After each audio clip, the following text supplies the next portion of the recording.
हरे कृष्णा।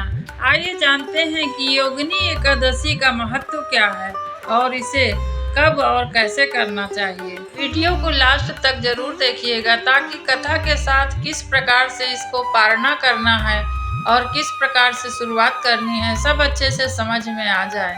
एकादशी के एक दिन पूर्व यानी दशमी के दिन से ही व्रती को चाहिए कि सात्विक भोजन करे तथा एक दिन पहले ही अपने मन को भी शुद्धिकरण करके भगवान श्री हरि में अपना मन लगाए, क्योंकि भूखे रहने का नाम एकादशी कभी नहीं होता है। कुछ लोग होते हैं कि व्रत जरूर रखते हैं परंतु अपने दिन भर के जो कार्य करते हैं उसमें किसी की बुराई, किसी की निंदा, किसी का धोखा देना, ये सब बंद नहीं करेंगे तो एकादशी का कोई प्रभाव नहीं होने वाला आपके जीवन में। सभी साधकों को चाहिए कि एकादशी के पूर्व से ही अपने नियम का पालन करें। प्रातः काल उठकर भगवान विष्णु जी का तथा एकादशी माता को प्रणाम करके संकल्प लें कि आज हम सारा दिन आपके व्रत को धारण करके और आपका नाम कीर्तन करते रहेंगे।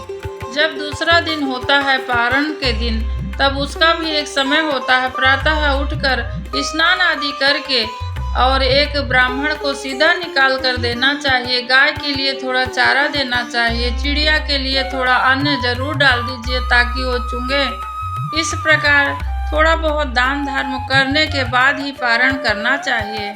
यदि आपसे हो सके तो रात्रि जागरण अवश्य करिए। अगर नहीं हो रहा तो भी 2-4 भजन कीर्तन अवश्य करना चाहिए वैष्णव जनों को। एकादशी के दिन वासुदेव यानी पीपल का पेड़ का बड़ा महत्व बताया गया है। तुलसी माता का बड़ा महत्व बताया गया है। इस दिन यहाँ पर दीपक लगाकर थोड़ा देर भगवान का नाम जरूर करना चाहिए। तुलसी पूजा और पीपल की पूजा बहुत ही फल देने वाली होती है।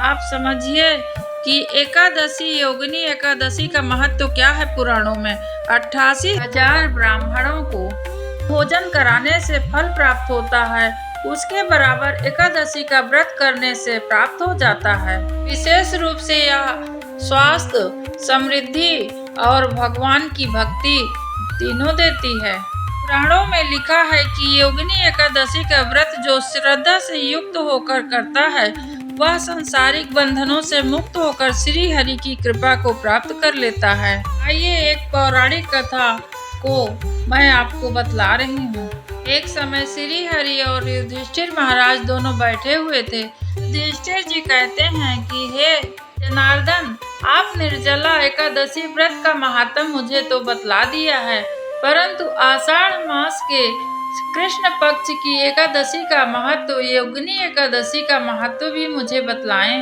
युधिष्ठिर महाराज का प्रश्न सुनकर भगवान श्री कृष्ण स्वयं इस पवित्र एकादशी का महिमा का वर्णन करने लगे। श्री कृष्ण कहते हैं कि इस योगिनी एकादशी का पालन करना मनुष्य के सभी पाप को नष्ट करता है।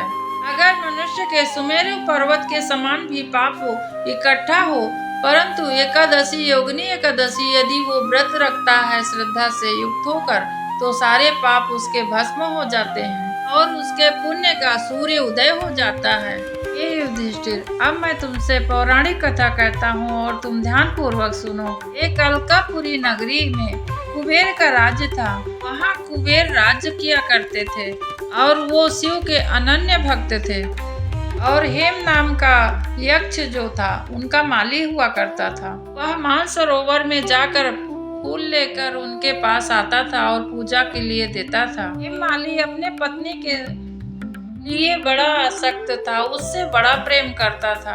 एक दिन की बात है, वो मानसरोवर से फूल लेने गया था। फूल तो लेकर आ गया परंतु अपने पत्नी से बातचीत करते हुए वह भूल गया राजा को फूल देना। और इधर राजा देखते देखते रास्ता दोपहर हो गई और राजा कुबेर ने अपने एक सैनिक को भेजा आज्ञा देकर कि जाके देख आओ हेम माली क्यों नहीं आया फूल लेकर। सेवकों ने कहा कि हे महाराज, वह पापी अति कामी है, अपने पत्नी के साथ वह बैठा होगा।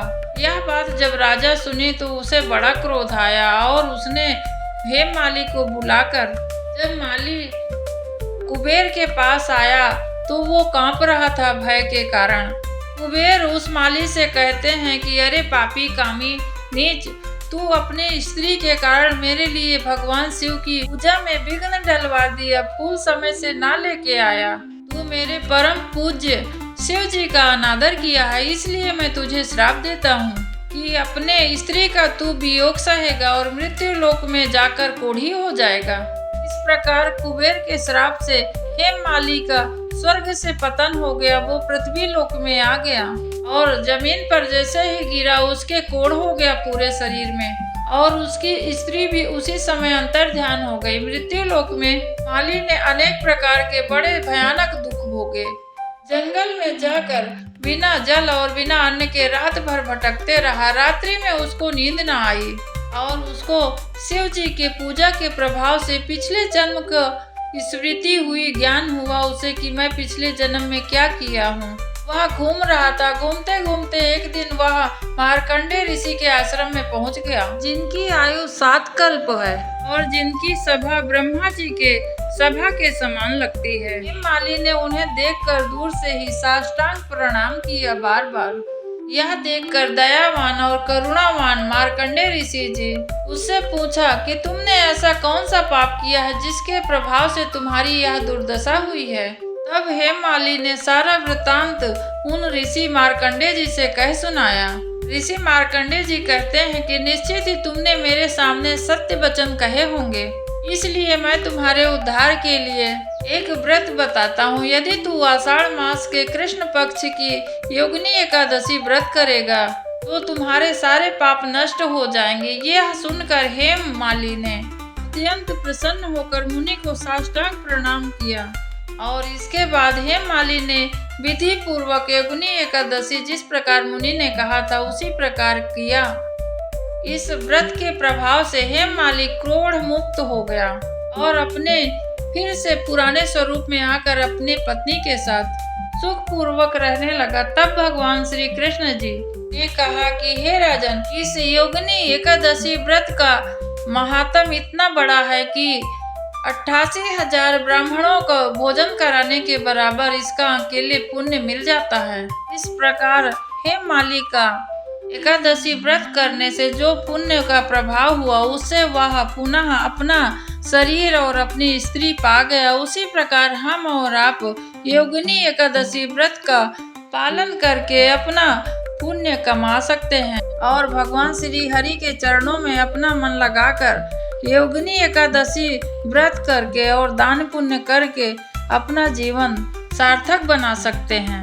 आप और हम अपने पापों को क्षय करते हुए श्री हरि के मधुर प्रेमा मार्ग भक्ति पर अग्रसर होते हैं। आप एकादशी व्रत यदि नहीं कर सकते हैं तो भी आप चावल का त्याग करिए और दान पुण्य अवश्य करिए, क्योंकि किसी कारण से यदि कोई बीमार है, वृद्ध है अथवा बालक है, एकादशी नहीं कर सकता है तो भी भगवान की कीर्तन, भगवान का पूजा अवश्य कर सकता है।